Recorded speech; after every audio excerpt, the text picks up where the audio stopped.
Hello anime lovers. आपका स्वागत है एनिमे ग्रोथ वाईटी चैनल पर। तो आज हम देखेंगे अटैक ऑन टाइटन का एपिसोड नंबर 1। तो चलिए शुरू करते हैं। कि कहानी की शुरुआत में हमें दिखाया जाता है बहुत समय पहले दुनिया पर अचानक ही कुछ विशाल दानवों ने हमला कर दिया था, जिन्हें टाइटन्स कहा जाता है। इन टाइटन्स से बचने के लिए कुछ इंसानों ने 3 बड़ी बड़ी वॉल्स बनाई थी और 100 साल के बाद भी यह इंसान इन वॉल्स के अंदर ही रहते थे। हर वॉल्स के बाहर 4 डिस्ट्रिक्ट होती थी। शिगांशिना डिस्ट्रिक्ट भी इनमें से एक है, जिसमें एरन रहता है। हमारी कहानी का हीरो एरन एक पेड़ के नीचे सो रहा था। तभी उसे एक बहुत बुरा सपना आता है, जिसमें वह कुछ टाइटन्स को देखता है जो दीवार तोड़कर अंदर आ गए थे। वह किसी औरत की डेथ को भी देखता है। एरन डर से अपनी आंखें खोलता है और उसके सामने मिकासा खड़ी थी, जो कि एरन की दोस्त है। एरन बोलता है कि हम कहाँ पर है, और उसे ऐसा लगता है जैसे उसने अपनी ज़िंदगी का सबसे बड़ा सपना देखा हो, लेकिन उसे कुछ भी याद नहीं रहता कि सपना क्या था। मिकासा पलटकर देखती है कि एरन की आंखों से आंसू निकल रहे थे। खैर, यह दोनों वापस अपने घर की तरफ जाने लगते हैं। अगले सीन में हम पास्टल निक को देखते हैं, जो कि लोगों को बता रहा था कि यह वॉल्स ऊपर वाले ने बनाई है और हमको इनकी पूजा करनी चाहिए, क्योंकि यह हमें टाइटन से बचाती है।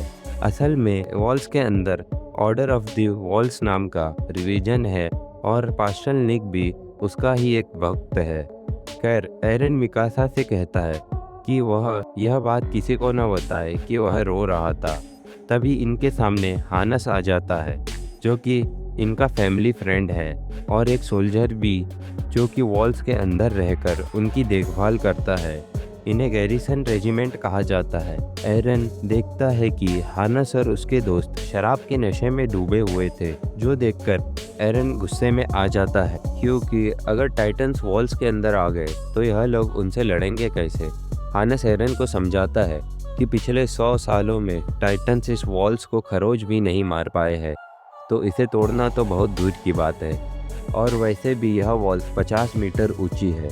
इतना बड़ा कोई टाइटन नहीं होता, यानी कि यह लोग तो टाइटन को खतरा भी नहीं मानते हैं, और सभी लोग वॉल्स में शांति से रह रहे हैं, तो इन्हें और क्या ही चाहिए। एरन गुस्से से कहता है कि वह लोग बस पिंजरे में बंद किसी जानवर की तरह है, जिसका काम सुबह खाना, शाम को खाना और रात को सो जाना। बाकी सोल्जर्स एरन की बात पर हंसने लगते हैं, लेकिन हानस समझ गया था कि यह सर्वे कॉप्स ज्वाइन करने का तो नहीं सोच रहा। दोस्तों, मिलिट्री की 3 ब्रांचेस होती है, जिनमें सर्वे कॉप्स यानी कि स्काउट्स का काम होता है। वॉल्स के बाहर जाकर टाइटन्स के बारे में जानकारी इकट्ठा करना। इन्हें टाइटन्स से लड़ने की ट्रेनिंग भी दी जाती है। ऐसे ही एक स्काउट के ग्रुप को हम वॉल्स के बाहर देखते हैं। इन लोगों को एक टाइटन दिखाई देता है, और यह लोग 5 ग्रुप में बढ़ जाते हैं, ताकि यह अलग अलग दिशा से उस टाइटन पर हमला कर सके। इन लोगों के पास ओडियम गियर होता है, जिनकी मदद से यह लोग स्पाइडरमैन की तरह कहीं भी लटक सकते हैं, और हथियार के नाम पर इनके पास 2 तलवारें होती है, जिनसे यह लोग उस टाइटन पर हमला कर देते हैं। इसके बाद हम वापस एरन और मिकासा को देखते हैं, जहां मिकासा एरन को कह रही थी कि उसे स्काउट्स बनने का सपना छोड़ देना चाहिए। तभी यहाँ पर घंटी बजने लगती है, जिसका मतलब था कि स्काउट्स अपने मिशन से वापस आ रहे हैं। एरन मिकासा को लेकर उन्हें देखने पहुँच जाता है। उसे लग रहा था कि यह हीरोज़ अपने मिशन पर जीत कर आए हैं। एरविन नाम का सोल्जर एरन को स्माइल करते हुए देखता है और फिर उससे मुंह मोड़ लेता है। असल में यह लोग अपने मिशन में फेल हो गए थे।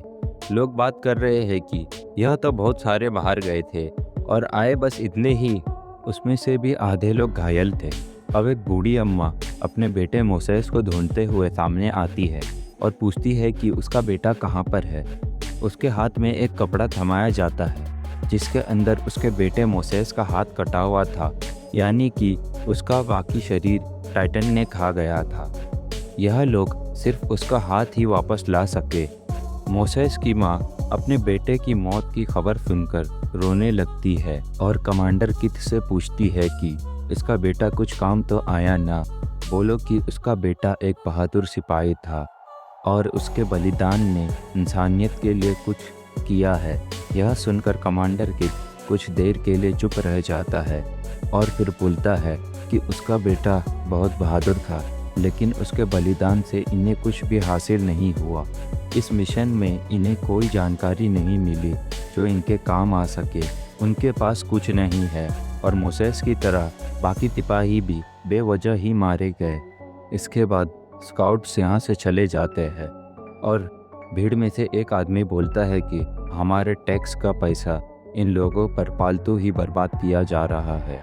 जो सुनकर एरन गुस्से में उसके सिर पर एक डंडा मार देता है, लेकिन तभी मिकासा उसे खींचकर यहाँ से ले जाने लगती है और एक ही हाथ से उसे दूर फेंकती है। मिकासा एरन से पूछती है कि यह सब देखने के बाद उसका स्काउट्स बनने का ख्याल छूट गया होगा, जिस पर एरन कुछ भी नहीं कहता। इसके बाद मिड इन्फो कार्ड आता है जिसमें हमें तीनों वॉल्स के नाम बताए जाते हैं, वॉल मारिया, वॉल रोज, वॉल फीना। साथ ही हमें इन वॉल्स के बीच की दूरी भी पता चलती है।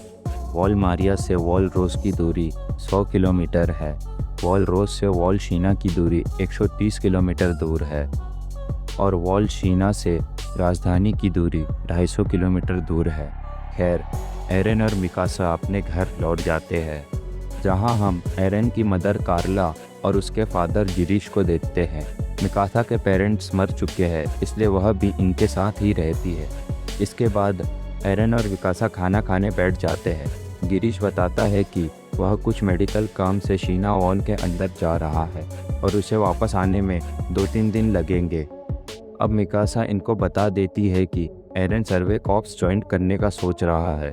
जो सुनकर उसकी मदर कार्ला बहुत शौक होती है और एरन को डांटने लगती है क्योंकि वह नहीं चाहती कि उसका बेटा बाहर जाकर टाइटन के हाथों मारा जाए।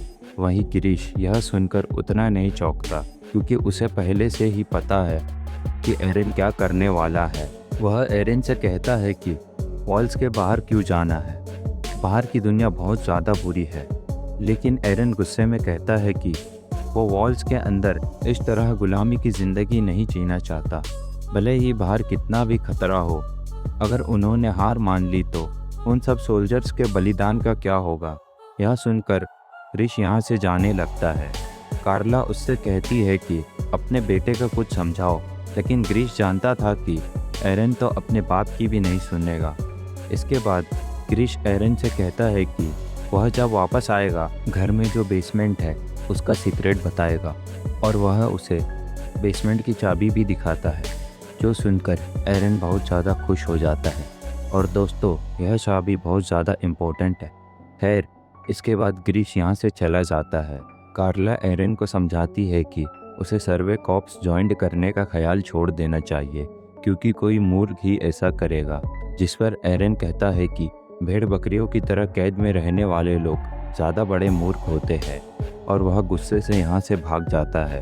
कार्ला अब मिकासा से कहती है कि उस लड़के को खुद से प्रोटेक्ट करने की ज़रूरत है और वह मिकासा से प्रॉमिस लेती है कि चाहे कुछ भी हो जाए वो एरन को हमेशा प्रोटेक्ट करेगी, चाहे खुद एरन से ही क्यों ना हो। इसके बाद हम कहानी के तीसरे मेन कैरेक्टर आर्मिन को देखते हैं, जिसे कुछ लड़के परेशान कर रहे थे।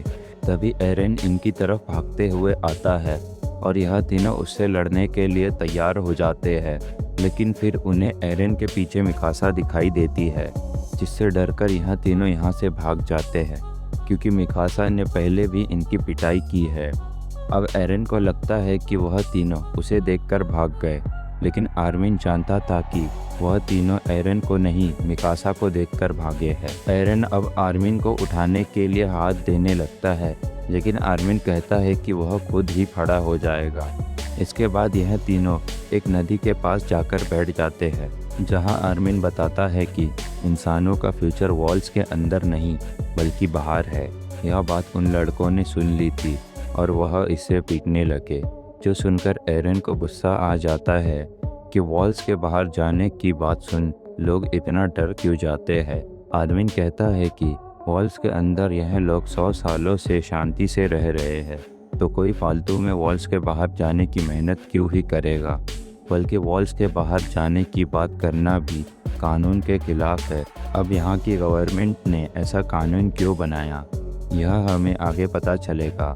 मिकासा इनसे कहती है कि थोड़ा धीरे बात करो वरना कोई सुन लेगा, जिस पर एरन उसी को डांटने लगता है क्योंकि उसने एरन की चुगली कर दी थी।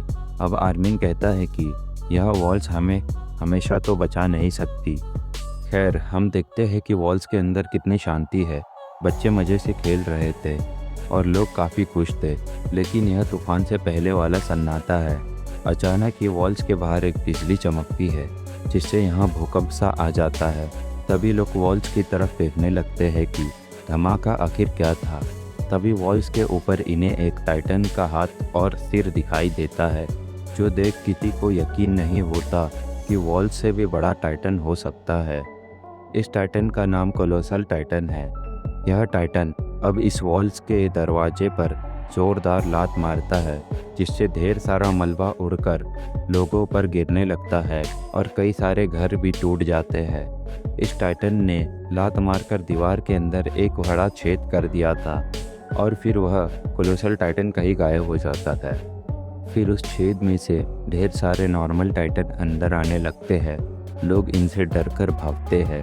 आर्मिन एरन को भी भागने को कहता है, लेकिन एरन का घर उसी तरफ है जहाँ दीवार का मलबा जाके गिरा था और उसे अपनी माँ की चिंता होने लगती है और वो अपने घर की तरफ भागता है और मिकासा भी उसके पीछे भागती है। लेकिन आर्मिन वहीं रुक जाता है और कहता है कि सब कुछ ख़त्म हो गया। टाइटन उसके शहर के अंदर आ गए। अब उनमें से कोई भी जिंदा नहीं बचेगा। एरन जैसे ही अपने घर के पास पहुंचता है तो देखता है कि उसके घर पर एक बड़ा सा पत्थर आकर गिरा हुआ था और उसकी माँ कार्ला मलबे के नीचे दबी हुई थी। वो दोनों मलबे को उठाने की कोशिश करते हैं, लेकिन तभी एक टाइटन उनके घर की तरफ आने लगता है। एरन और मिकासा पूरी ताकत लगा के भी उस मलबे को नहीं हिला पाते। कार्ला उन दोनों को यहाँ से भागने को कहती है, लेकिन एरन उसकी नहीं सुनता। कार्ला कहती है कि उसके दोनों पैर मलबे में टूट चुके हैं, तो अगर उन्होंने इसे बाहर निकाल भी लिया तो भी वह भाग नहीं पाएगी। जो सुनकर एरन और मिकासा दोनों रोने लगते हैं, पर वह यहाँ से नहीं जाते। तभी यहाँ पर हानस आ जाता है, तो कार्ला उससे कहती है कि दोनों बच्चों को यहाँ से ले जाओ। लेकिन हानस कहता है कि उसने टाइटन को मारने की ट्रेनिंग ली है, वह इस टाइटन को मारेगा और उन तीनों को बचा के यहाँ से ले जाएगा। हानस अब उस टाइटन की तरफ जाने लगता है और वह मन ही मन सोचता है कि आज वो इस फैमिली का कर्ज उतार ही देगा।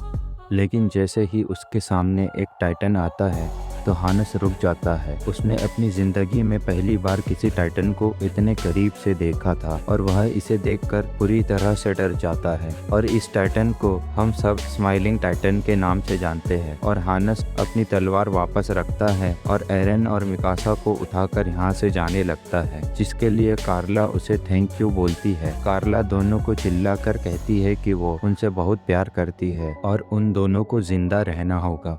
इसके बाद कार्ला अपने मुंह पर हाथ रखकर रोने लगती है और बोलती है कि मत जाओ। यानी कि कार्ला को भी मरने से डर लग रहा था और वह चाह रही थी कि उसे कोई आकर बचा ले, क्योंकि वह अपने फैमिली को खोना नहीं चाहती। वह अपने बच्चों को बड़ा होते हुए देखना चाहती है। तभी वह स्माइलिंग टाइटन आकर कार्ला को उठा लेती है। वह टाइटन कार्ला के शरीर को तोड़कर उसे मार देती है, फिर उसे उठाकर खा जाती। चारों तरफ उसका खून उड़ने लगता है और एरन यह सब अपनी आंखों से देखता है। आखिर में हमें आर्मिन का नरेशन सुनने मिलता है कि उस दिन मानवता को पता चला कि जिस जगह को वह लोग घर समझ रहे थे वह एक बस पिंजरा था, जिसमें वह लोग किसी बर्ड की तरह कैद है। खैर, इसी के साथ अटैक ऑन टाइटन का पहला एपिसोड खत्म हो जाता है। अगर आप चाहते हैं कि मैं अगले एपिसोड को भी एक्सप्लेन करूं तो वीडियो को लाइक और कमेंट ज़रूर करें। बाकी हमारे चैनल पर नए हो तो सब्सक्राइब ज़रूर से करें। मैं मिलता हूँ आपसे बहुत जल्द ही एक नए वीडियो के साथ। शुक्रिया।